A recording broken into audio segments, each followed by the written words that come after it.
repartir en studio avec les sujets d'actualité. Ce matin, on le dit, il y aura trois. On va commencer par d'abord une note de sanction. Bon, on va aller d'abord vous saluer. Pourquoi j'oublie ton nom comme ça, hein? Isaïe, ah voilà. Ce beau matin, c'est grave ça. Bonjour. Oui, bonjour. Bonjour aux téléspectateurs et téléspectatrices qui nous suivent encore ce matin, bien sûr, pour avoir plus de précision sur un certain nombre d'informations. Alors, la sanction contre Canal Boss, on a entendu parler. Vous nous parlez aujourd'hui aussi de l'ouverture de la procédure de cette sanction. Bon, pourquoi une sanction donnée? Comment ça va se passer aussi? Alors, Canal Boss, nous savons que c'est le groupe Vivendi Africa et que c'est le groupe d'ailleurs qui gère Canal Boss. Donc, Canal Boss, c'est le nom que nous connaissons communément.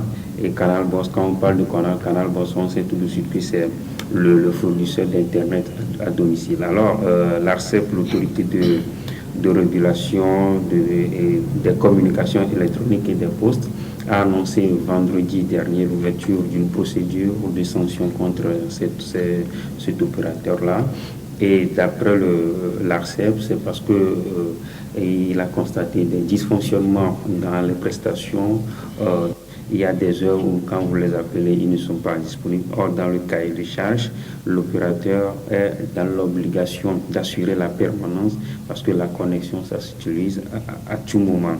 Et donc, l'autorité, en tout cas de régulation, bien sûr, dans sa note de vendredi, dit ceci, que l'ARCEP note avec regret que depuis quelques semaines, des manquements graves et récurrents dans la fourniture des services de l'opérateur Groupe Africa, Vivendi Africa, notamment la multiplication des cas d'indisponibilité de services, plus particulièrement des débits d'une lenteur jusqu'en dessous de 1 mégabit par seconde, en lieu et place des débits souscrits par les consommateurs, respectivement 50 mégabits par seconde et 200 mégabits par seconde. Donc il y a deux offres, l'offre de 50 mégabits par seconde et 200.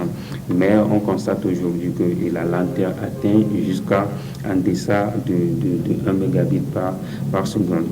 Et donc, compte tenu de cela, l'ARCEP a décidé de sanctionner le Canal Boss. Donc dans les jours à venir, la sanction va tomber, comme c'était pour le cas entre-temps, et pour Togocom et Moui qui ont été sanctionnés, ils étaient obligés de verser des amendes. Donc ça va être aussi le cas pour Canal Boss. Et il faut préciser que récemment Canal Boss avait été félicité, apprécié d'ailleurs par l'ARCEP parce que Canal Boss a doublé, a revu à la hausse ses offres tout en maintenant le prix de souscription.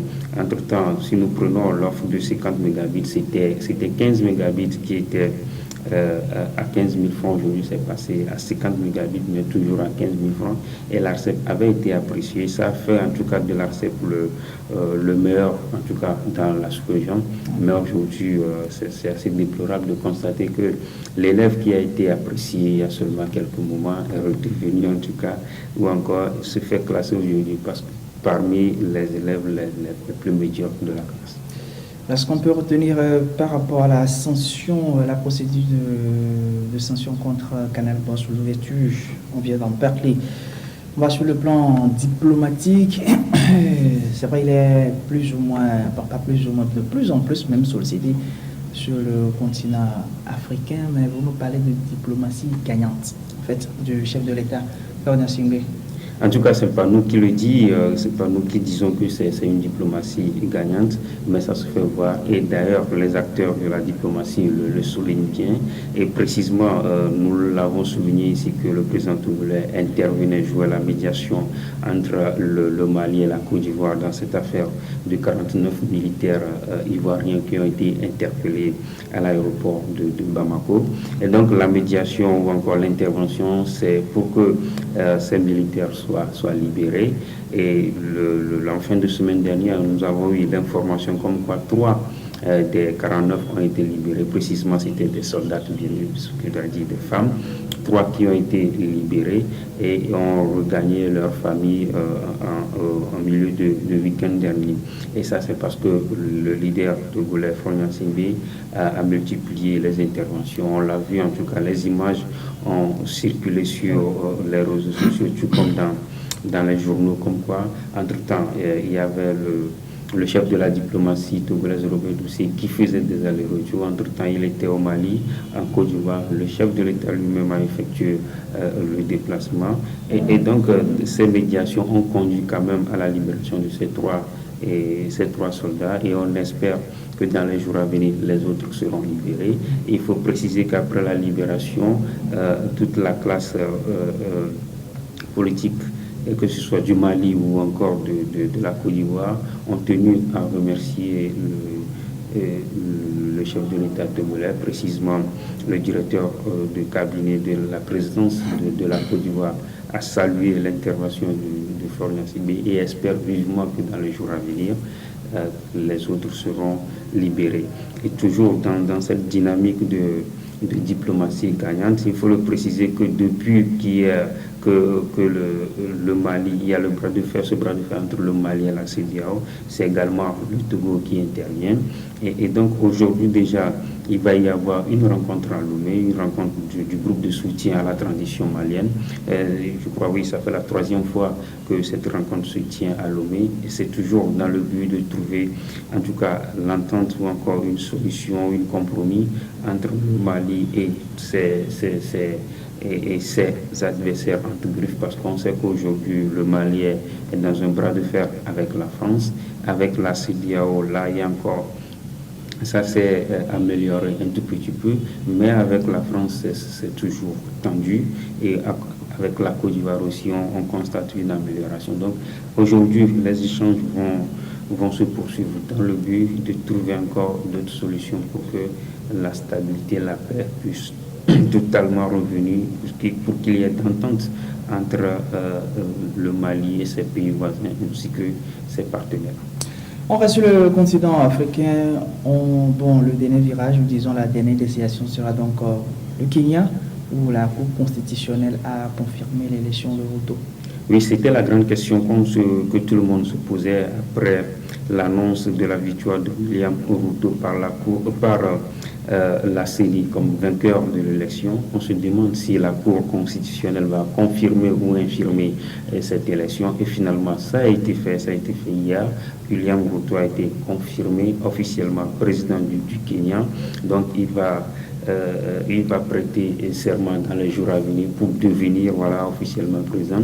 Et il était face à Raila Odinga qui se présentait pour la 5e fois. La dernière peut-être. Bien sûr la dernière, parce qu'il n'aura plus la possibilité d'être candidat encore. Et donc c'est d'ailleurs lui qui a saisi la Cour constitutionnelle, il a fait des recours pour que l'élection soit annulée parce qu'il dénonçait des fraudes par endroit.